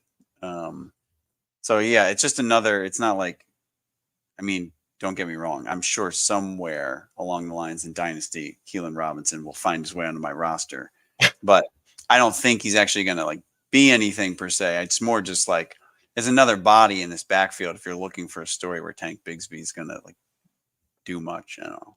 Any RB on a 53, yeah, that's Right. who you're looking for. Yeah. So I don't know if you have to head out. I'm good to talk for a little bit more. Yeah. But yeah, do you want to talk through rookie drafts? You said you have your first one I've tomorrow. got 3 1 QB FFPC drafts that start tomorrow. Okay. So quarterback's not so I was gonna say because the thing that's happening with me a lot is Bowers is falling like to 108, 109, which in I did Superflex. in Superflex, yeah. This is Superflex non-tight end premium. Okay. So No, I'll I'm saying for you that you're talking about 108. Superflex 0.5 tight end premium is like He's 98% of the leagues I play in are that Yeah. format. So he's like falling to 109. He's falling to 109 in that. Not a ton, but he is like it's 108, Yeah. 109 a lot. So if he's going to 109, then you have what, 4 quarterbacks and 4 receivers that have gone. So right now it's actually I can pull it up, but I can talk through it as well off the top of my head. So yeah, it's Caleb 101, Harrison. Neighbors is like almost exclusively going 103. Like he fell to me once at 104, which I was really happy about because I wanted a receiver. But it like overwhelmingly I've seen Neighbors. Sometimes Jaden Daniels will go. Yeah. Then 4 is usually Jaden Daniels. 5 is like a weird spot. It's sometimes it's May or sometimes it's Rome. So that's a weird one. And then yeah, May has been the craziest one where it's like literally like 106, 107. I've gotten May a lot in Superflex, which is obviously very nice. And then the part that I'm really wrestling with is like the after that big 108 in Superflex. So it's Worthy, Brian Thomas, Ladd, and then you have your Bo Nix, your Jonathan Brooks. So like that range, it's like those receivers. I've been trying to just balance out my exposures because I don't really have a strong. I'd be trying to trade. Yeah, I'd be trying to trade out of those for sure because I agree. I'm almost like dreading reaching that point. And the thing is, in 1 QB, that point comes like immediately. So yeah, I have a bunch of Superflex drafts that start next week, and the safe leagues ones, those tight end premium is like a full point extra. It's like 2 PPR for tight ends. So they just Bowers is going real early. Yeah, but the draft, my first pick on the clock tomorrow with my brother will be 103 in FFPC 1 quarterback. So I had penciled in, well, before the draft, I was thinking Bowers could be 101, but then it was like, okay, Marv's going to be 101. Well, Bowers might be 102. Now at the landing spot, it's just kind of guaranteed that he's not going to be 102. But I was, trying to confirm with my brother that he wanted to still stick with Bowers. And that's what we're going to do at 3. Because I'm just assuming that, he'll be there. But after that, yeah, I would be taking Worthy at 4. And after that, I would be looking to trade because it's just like, what do you do? I might want to draft Jonathan Brooks at 105 in 1 quarterback. I was a little bit like I the steam, like I know leg up, like everyone loves him. I was like, I don't know, is this guy really that good? But I just think from like running backs are just such a safe bet to like accumulate or to rise in value. Like it's just like if right. I don't think Chuba and For Miles a Sanders time, yes, because you're for a like time. Yeah. please hit, please don't suck. And then, if he hits even mildly, and it's like you're the first running back off the board. If he's the first running back off the board, he returns quickly from an ACL injury and performs even mildly well. People are going to be like, Jonathan Brooks is RB1 in To the Dynasty. moon. Yeah, exactly. Yeah. And that's definitely something that happens. Because we know it's funny because it's like, because the value is likely short-lived, it gets really crammed in, and sometimes like these guys get overvalued really quickly. But because you're looking for something semi-lasting when most of it doesn't last, it's like Yeah, you just want the guy that's going to last for his rookie contract at least. Yeah, that's like one of the things I like, because I mean, I've only been playing Dynasty since I actually, I don't know if you know Dynasty Zoltan on Twitter, but I joined like a mid-season startup like in 2022. So like it's only been like a couple of years, and you don't even want to know how many leagues I'm in now. It's actually No, I crazy. do. I actually really do want to know. So I don't know if I've actually doxed myself, but Do it. I'm in 45. Nice. And it's funny because like yeah, like I would like reach like 20, and then I would be like if I'm at like a clean like 20 or 30 or 10 or whatever, I'm like, okay, I'm just gonna stop. So I Yeah. stop for a little bit, and then Yeah. once I get to 11, I'm like, okay, well I might as well get to like, if I've already hit 21, I might as well hit 30. So then it just keeps going. But I gotta stop at some point. I don't know, maybe Yeah. 50 will be my stop, and then I'm like, I literally I can't handle anymore. Yeah. I brought my number down for the first time ever this year, and it was hard. And it was actually revealing how hard it was. Where I was like, wow, it shouldn't be this difficult to just move on from some dynasty teams when life is telling me that that's what I need to do. But even then, what was I think I was at 23, so now I'm at, I guess I'm at 18, or I might be at 17. Okay. But 3 of those I co-manage with my brother, and then one of them is like a home league. But See, and that's I reasonable. also took one's like platform that I was playing on, like just out of it. So it's like I went from, no, I didn't just cut the number of leagues down, but also it's just like a whole other format Yeah, you where I'm don't have not to kind of worry like shifting my brain from this website, to this scoring system, whatever. So it should be a little more manageable this season. But yeah, it was hard last year because I was like trying to write, an article roughly every week for RotoViz, somewhat about the dynasty teams, but also manage them. And then, it's just like, let me like try to pick what's the most fun here and just get enough fun, and I don't have to do all of the leagues. Also because if I want to do more startups, I like can't just perpetually add leagues, So all the teams that I gave up were all good. I mean, they were all decent teams. Like a couple of them had extra picks. One of them had just finished in second place, So it's not like because I've never orphaned teams before this year, I've never like come into a league and like, done a bunch of flips and then just destroyed a team and left. Most of the teams I've ever destroyed, I've stuck around for a long time trying to fix, Yeah, that's like that's the hard part for me is like I don't think I've had leagues fold, but I've never like just outright left a league. There's a couple with, I won't dox the name, but there's the guy in a couple of my leagues who like is just completely unbearable, that I'm like, I've thought about just dipping just because I don't want to have to deal with the mental toll of that. Because like all my other leagues, it's like, okay, sometimes there'll be I run a lot of them too. Like I'm the commissioner, and like, so most people are pretty cool. Like that's right. Like it's usually people are pretty normal, but like every once in a while you'll get a screwball. But yeah, that guy has pushed my patience. He's well known in the dynasty space. I don't want to dox him, but like, it's funny. It's funny because you do want to, but you I can't. want to. You're like, I'm either gonna dox this guy or I'm gonna leave the league. So one of the two is gonna happen. Yeah, I've honestly just stopped. Like he's the type of guy where he will just. Ferris says you can dox me. No, it's not you, Ferris. I enjoy my leagues with you.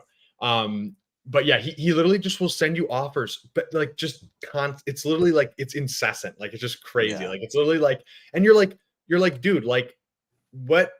Like this is literally like 3 firsts off of a trade. Like, and so you try to reason with him, but then he just doesn't get it, and then it's so frustrating. It's like he will like fight. Like sometimes he will actually like walk it down to like where it's like somewhat close, but that just sucks you in because then he just the next week will just send you like 5 more Yeah, trades same where you're thing. just Same yeah. thing all over again. So I've just not been engaging, and I'm just like, because I like one of the teams I'm in with him. He like I have Herbert, and I have a bunch of other quarterbacks, and so I was just like, okay, I kind of just want to play. I've been pushing myself away from just like I went so heavily elite quarterback, like 2 elite quarterback in a lot of my leagues where my teams were kind of shit other than my elite quarterbacks.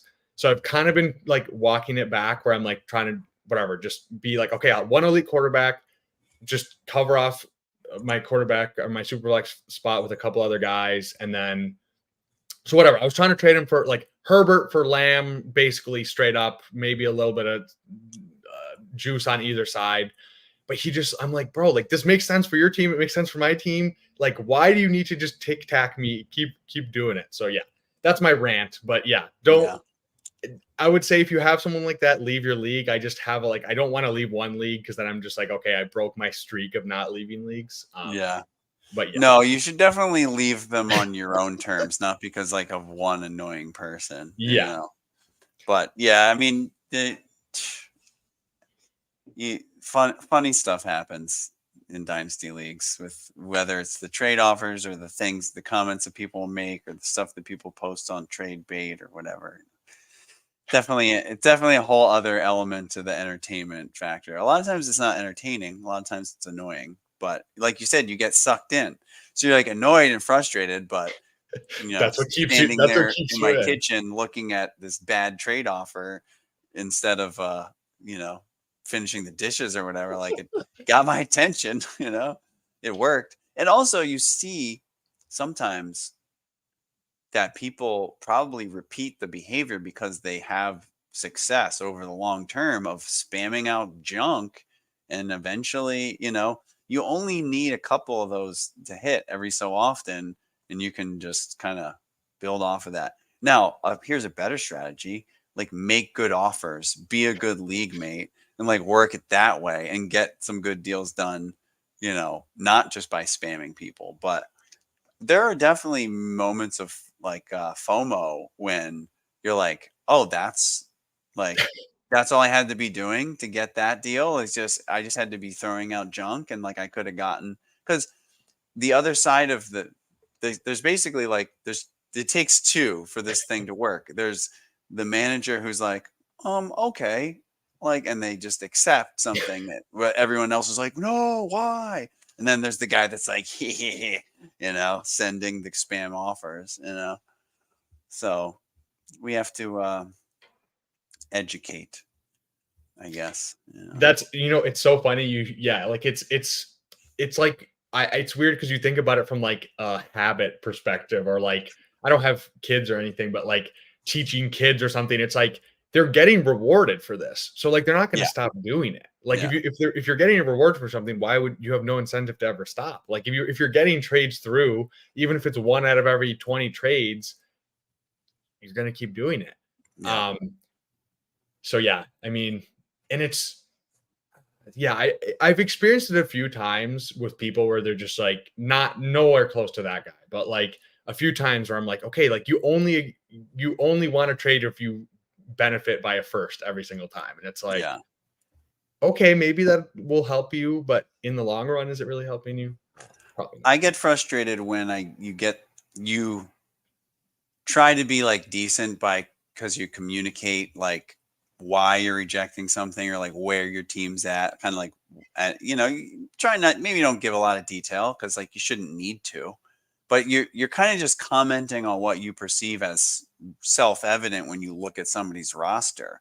Like if I've torn something down and it's only young players and picks, and I did that last year after I took over an orphan, and now you're sending me veterans and stuff like right before the draft.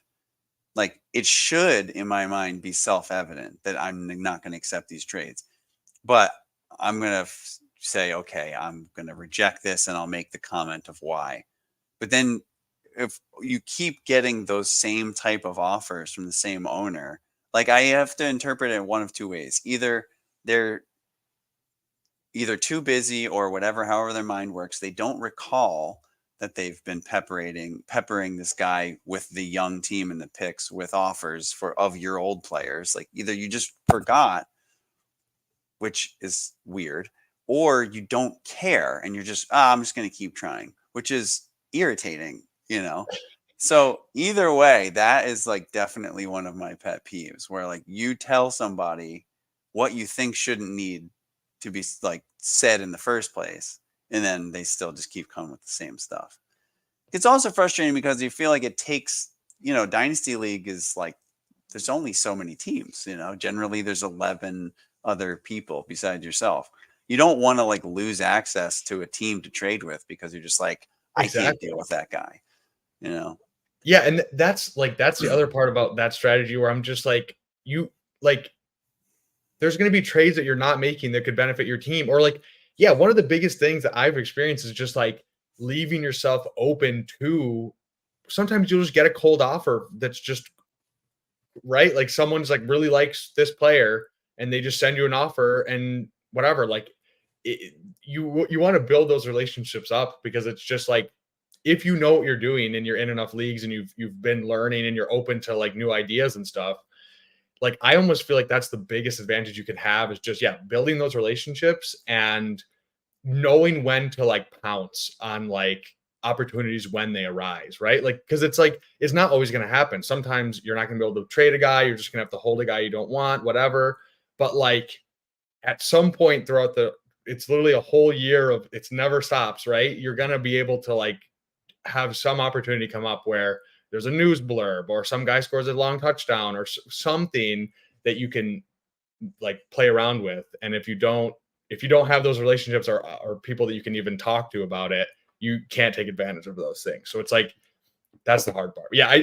And one more comment, I do feel bad about like, sometimes I will send out offers because I'm in so many leagues that I'm just like, oh shit, I forgot that like you already rejected this, or I sent this 3 weeks ago, whatever. So yeah, if I ever do that to you, can get away with that. You can get away with that when it's not a habit, right? And people will know that it's not a habit because they'll be like, no, he must have done this by accident because I know this other guy does that stuff on purpose. But Bindles doesn't do that to me, so he must have been a mistake. So yeah, if you don't chronically do that stuff, like you'll keep your reputation clean. So this whole Worthy, Thomas, Lad range, it's like I just want pretty much even of all three. Like I don't really know. Like I kind of like all of them. There's holes in all their profiles. I don't really have a huge take there. I've seen cases for all of them. I do think Brooks, like you were saying, like it's just running backs are so they can explode in value. So I'm down for that. In Superflex, I'm like I haven't gotten very much Bo Nix yet, but like I'm pretty into it. Like he went, what was it, 12 or something? Yep. But yeah, how do you feel about the next little tier here after those the first round starting here at 201 with Nix, Coleman, Benson, and whatever guys you have in that tier? Well, so a lot of my super flex leagues, I almost like pre-deal with this problem before there are even like names or profiles by just trying to get a lot of like seconds. Okay. So a bunch of my also because they're just so much easier to get than firsts. So I have multiple seconds on probably more teams than not with my super flex teams. So that's where you kind of like it's almost like I don't know who's gonna sometimes it's easier to be like, okay, this guy's my fade, so I'm gonna take this guy that I like more, and I'm gonna really hope that my fade gets picked next, and then I can get a guy that like I'm not fading because, like you said, like I don't really know either. I have guys that I'm more likely to click than others. But yeah, so I like to just get a volume of picks, so that I can move around. Or partly what you're hoping is at the spots where you don't have a preference, somebody else does, and they're willing to give you something at all to move to that spot. But as far as like the specific players go, I'm definitely in on Benson. And I think, you know, Knicks could just be uh, a starter for a long time. He could just be a starter for a long time, Yeah, in which case he's scoring fantasy points in a way that even on like the floor scenario is probably worth more than the 201, you know? absolutely. Yeah. Yeah, and I mean, like the underrated part, like obviously it's a good landing spot just for his skill set, as everyone has been preaching with the Broncos. But it's like he I think he had 38 rushing touchdowns in college. Like I think it's sneaky that like he can be used on the goal line. And I mean, I don't think it's obviously not like a Jaden Daniels or something like that. But like I think it's actually like that helps his floor and his ceiling a lot. That like he's just gonna run a decent amount and can be used on the goal line. It's yeah, I don't know. Yeah. It's a pretty smash pick for me in that range.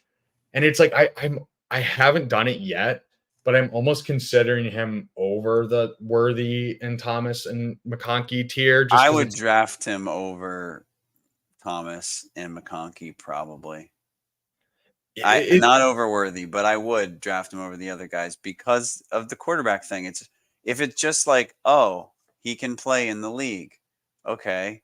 Like it's not gonna really matter whether he doesn't have the best fantasy ceiling. It's just gonna be a question of like, can security. he be yeah, it's like do we think he's gonna be starting for multiple years? And if the answer is yes, then like Brian Thomas, we're like, oh, like he's breaking out, and he ends the season with like 59 catches for 780 yards and 7 touchdowns. We're like, oh, that was a nice rookie season.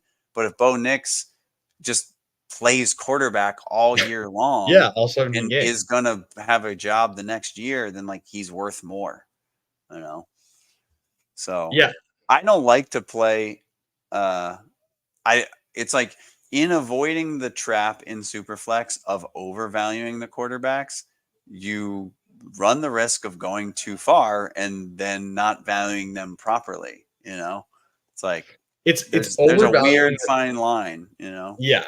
I feel like it's overvaluing like at the top end, like the first round, but then after that, you just completely undervalue it. Where yeah, like it's weird too, because like Levis is a perfect example. Like he's still going in like the sixth round of startups, and like he doesn't really have any security after this year at That's all, crazy. I would never pay money to right? I mean, he Yeah, definitely and has he could. upside. I draft him in best ball, but like, that's the difference. It's kind of like I realized last year I was overweight on Quentin Johnston in best ball, and I did not draft him at all in Dynasty, at Yeah. all.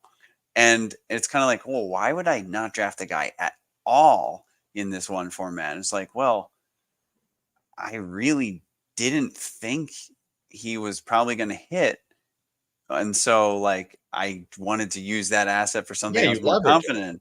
But then in best ball, it's like, well, the price was just so low, or it was so affordable that like if he turned, if I miss, well, it's just those drafts. And also he's just one pick in that draft. So I could still maybe, do okay on those teams even without him. But like when it's your first round rookie pick, like and you're an Eagles fan and you remember Jalen Rager, and you're like, I don't know about these TCU guys, and you fade them. But yeah, so with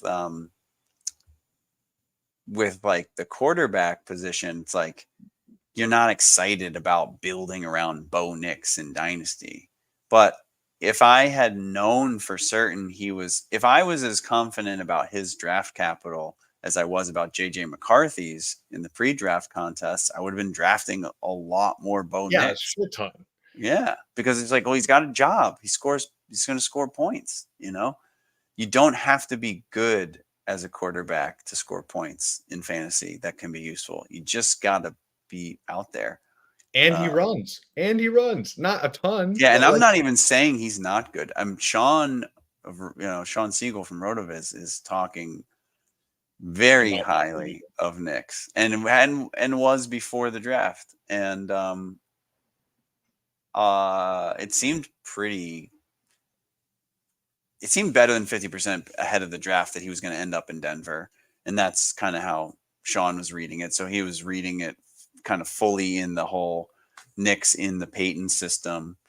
And yeah, I mean, I was cheering when they drafted Franklin, because I was like, that's awesome. Like, these guys get to be back together, especially for Franklin. He's like having to suffer through that slide, like and then that's probably devastating to go from like, oh, maybe I can make it to first round round. one to like you don't get picked on day two. So yeah, I was definitely happy for him. So I'm rooting for the pair of them to succeed for sure. Yeah, no, that was I mean, honestly, it's super fun. And like maybe Sutton gets moved. I don't know, but like, I don't know. I think it'll be I think that's Good teams can use three receivers, yeah, I was It's gonna like say I don't it's they like get we're moved like, up oh, from this team. team's so bad, the pie is so small, like we got to get this guy out of here so the other people can have pie. And I'm just like, we want the pie to grow, you know.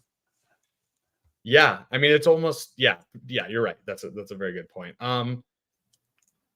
Let's go for a couple more minutes. We got historical anomalies, studs. Didn't realize it was going down on Friday night. Yeah, we appreciate you, historical anomalies. And then he has a question. Traded 109 in a first next year for 103. Did I overpay? 1 and 2 owners needed a QB, so hoping Harrison falls to 3.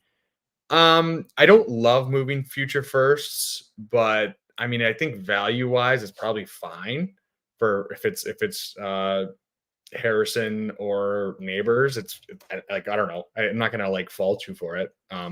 Philosophically, I just don't like moving future firsts, but yeah, it's fine value. We got Travis Presley, and then we have another question for you. Startup Superflex. Would y'all trade the 102 for the 107? Oh, it's in a startup. 102 for the 107 and a fifth round pick. I get the 107 side. I if it's 102, you're gonna get one of Mahomes or Allen, and like I just kind of want the Mahomes or Allen because they're just such a safe asset and they're also scoring a lot of points. I think Mahomes will bounce back. So I don't know. How do you lean on that, David? Yeah, I'm trying to like put myself in them. So all my super flex startups for the most part were auction. I'm trying to put Oh, okay. myself in the mindset of like, who am I drafting in round 5? Round I mean, 5, you're getting a really good player. You're getting Rushy a really Rice good player. is going round 5. Like Andrews sometimes falls to round 5. Like it's like kind of that big chunk of Yeah. receivers that are like So back end wide. who's your 107 in Superflex? Well, I can tell you because I'm doing a startup right now. So 1 second.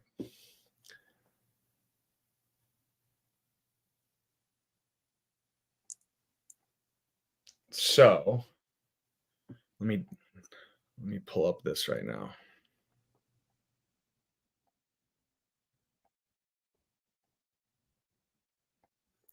So this is I did so I mean Lamar fell to 1-7 here. I don't think that's normal. Usually he goes 103 or 104.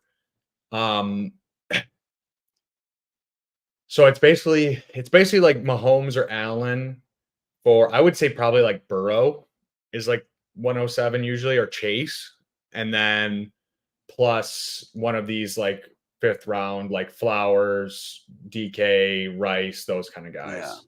But you look at, I mean, yeah, it's tough. Somebody offers you Tua and Chase for Josh Allen. Are you doing it? I mean, I think it's hard in a startup because to me, that's almost something you do when you're trying to get out of trouble or not even get, it's like you're Or tear starting down, fresh. yeah. Like you can make your 102 work, you know?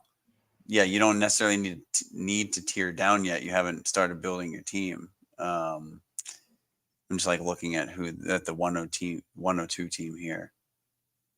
Yeah. It's like Yeah, this is they a have, weird one because they traded out. So, yeah. but yeah, You get, so there you are in 4. this is a really weird build. I like that. That's also the part of having so many dynasty teams is like sometimes you just like at the What expense happens of, if I do this? yeah, you're like, what happens if I do this? So yeah, we'll talk through this quickly. But yeah, I did Hertz 104 just for exposure purposes. I have a shit ton of Lamar, like 30%. So I just was like, I don't know. I'm still in on Hertz. I don't know. Like, I don't, maybe he's not amazing, but like they just locked up AJ Brown and Devonta Smith and he runs. And I don't know. Like, that's all I really need to hear to draft a quarterback. If he can score 25 points a game in a 6-point passing touchdown Superflex league, like, I don't really care about anything else. I traded. So this is a weird, like, this is just because I want more Jefferson and because I was just fucking around. I traded my 3 and 4, which is kind of a lot for Jefferson. I don't know. I don't, it's hard to get exposure to Jefferson. I just wanted some. And I don't know. I just want to switch it up. I feel pretty confident in my ability to build out my team. So wait, so this view that you have shows my picks. Oh, okay, your picks. So this is the full board. Yeah, yeah. So this is how you know I'm a sleeper noob. No, that's fine. So yeah, I mean, it's like I'm going top heavy, which is like I typically build top heavy. I've been trying to shy away from it a little bit, but I it's more just like I know I have the ability to find receivers late that can give me the 12, 13 points a game replacement level to fill out my flex. And then RB2, like I'm very comfortable as well, just streaming RB2 with whatever. Yeah. Like it's same as if I was playing at 0 RB. So like, for example, in this league, I also usually go elite tight end. So it's like between my 2 quarterbacks and my tight end, usually that's like, if you say my quarterbacks are scoring like 22, 23 a game, and then your tight end is scoring like 15, 16, 17, it's like, that's going to give you such a high floor that like the rest of your team can be pretty mid and like you should be fine. How many roster spots in this league? So I'm not running this one. I think it's 10 starters and then like 18 bench or something like that. Plus, so it's a lot of spots. It's actually less than usually. But yeah, so they went Jefferson and Hertz, which is whatever. Like I'm just going top heavy. I know I'm gonna have to build out the rest of my team. And then I was between Brees and Garrett Wilson. Also just same thing. Like I have a lot of Dak and he usually falls. So I was thinking, I don't know, I just want to switch it up. By Brees, his ADP is like early second, and I think he can be a difference maker, like and give me whatever, maybe a legendary season if he's one of the few guys that can. And then I was back up at 5'9". I was really trying to trade up for Tua or for Rashee Rice. I was trying my absolute hardest to do so, and I couldn't. I ended up going Lad just because I haven't been getting a lot of them in rookie drafts, just the way it's been falling. And I do think like I'm just taking he's going to rise in value shot. Like, so I don't know. I mean, like I'm never really attached to any player. Like it's just, okay, this guy's going to shoot up and I wanted more exposure to him. And then don't want to dox myself too much, but I'm hoping there's a guy we were talking about a few minutes ago that I'm interested in the 6th round for the reasons you were talking about. So yeah, not a typical build for me at all. Like this is very like just hectic and crazy, but yeah. No, it's fun. I mean, startups are so much fun. Oh, you're telling the wrong guy. Yeah, I mean the rate. I've never done them at the same rate that you have. Like, 20 per year or whatever. Like that's just wild. But have you done auctions, startup I auctions. haven't. I've never done an You've auction got to. before. You've got to. It's so much fun to have access to every player, because the trading, like instead of the market being made out of trades, the market is just made out of bidding. Dollars. Yeah. There's a lot of different fun elements to it. I'm not saying I'm any kind of like auction master, but I was generally pleased with the teams that I came out with. It's funny too, because a couple of times it was almost like I came out with teams that were like too good to be true. So I traded them away as if they were too good to be true. Like I packaged players together, and in part like based on like the price that was required to get them, where it's, it's like, if you got a good deal on them, don't like discount them in your mind because you didn't have to pay full price. Like Yep. once they're on your roster, like you got to kind of mentally tick the value back up to where you thought it was, not be like, oh, well, I can put these two together because I didn't use that many auction dollars. Like I did something where I traded like Debo and Mark Andrews. This is after I personally chose to bid on these guys in the auction, right? But it was like, and it was before the Debo like massive year. Oh shit. So it was like a value Debo and Mark Andrews and like some other small piece for like Darren Waller after Waller's like massive year and something else. But it was then Waller like got hurt or whatever, and Andrews had a great season and Debo had a great season. It's like, together in this format, they scored like over 600 points, and Waller got 600 hurt. points. Holy shit. Yeah, because it was the 2 PPR. So when the tight ends go off, I mean, I have a championship team in that format where the quarterbacks were just bottom of the barrel, but like Laporta and Kittle together, like scored almost 600 points. Yeah. It was like a huge part of carrying me. Yeah. Yeah. Auction is definitely a fun time, especially because then it can help you think about trades like this one, where it's like, what would Allen go for in an auction? What would Tua go for an auction? What would Chase go for? How does that kind of add up? And I bet you the price of Allen is probably similar to Chase plus Tua, Yeah. No, Chase will be a lot, but he's going to be significantly less than Allen. And Tua will be in a big tier. And Tua's interesting. That kind of player is interesting in auction because it's like tiers really show themselves in auctions, because you can really be like, oh, I don't really care about that guy at that price. And then you might have a bunch of similar players on the board at the same time, and like people are literally like pricing them similarly. And then you can see like,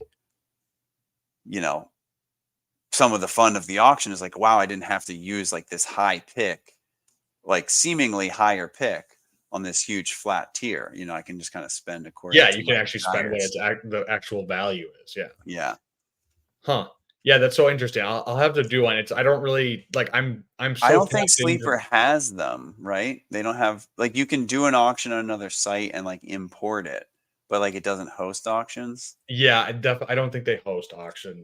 They should get that going, because the auction, the fun of the auction, there's a pull to that. So it's like, I mean, it's not necessarily good for somebody like you who already can't stop doing startups, but I think the experience of it definitely makes you like want to do another one almost more than like doing a startup draft, Yeah, it's more, it sucks you in more. Yeah.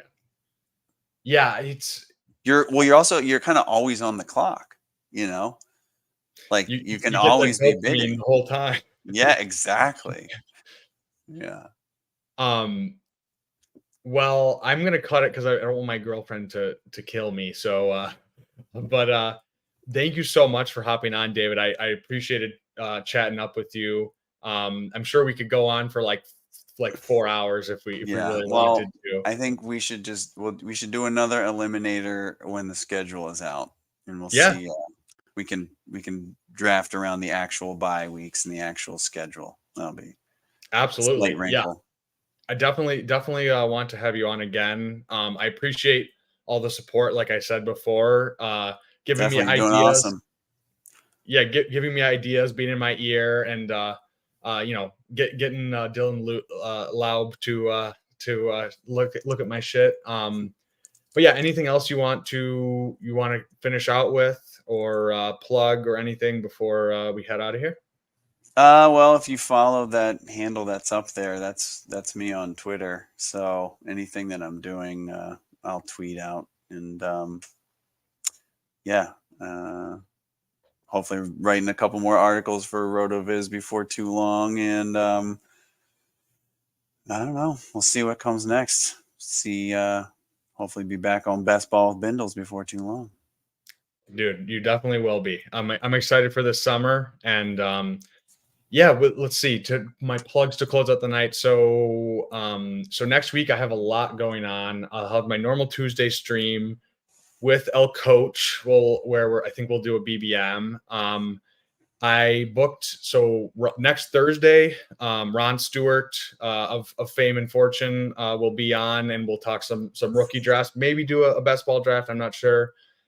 Friday, Jacob Sanderson from Bulletproof Discord and Thinking About Thinking and Everything will be on there. And then I have one more guest that I'm still trying to book and figure out with that busy week. Everyone was so busy during rookie drafts and everything this week that it's like I'm pushing everything a week. And then Neil Orfield, I'm trying to figure out a date for him after I figure out my other guest, and I'll be a guest on his channel. So huge week coming up next week. But yeah, appreciate you guys all watching. If you're not already subscribed, if you've made it this far, please subscribe. And David, thank you so much for coming on, man. I really appreciate you. And my pleasure. Yeah, go to his flower shop and for Mother's Day. And yes, if you love your mom and she lives in Central Massachusetts, sparkle. Amen. All right, guys. Well, have a great Friday night. Have a good weekend. And we will see you next week. Deuces.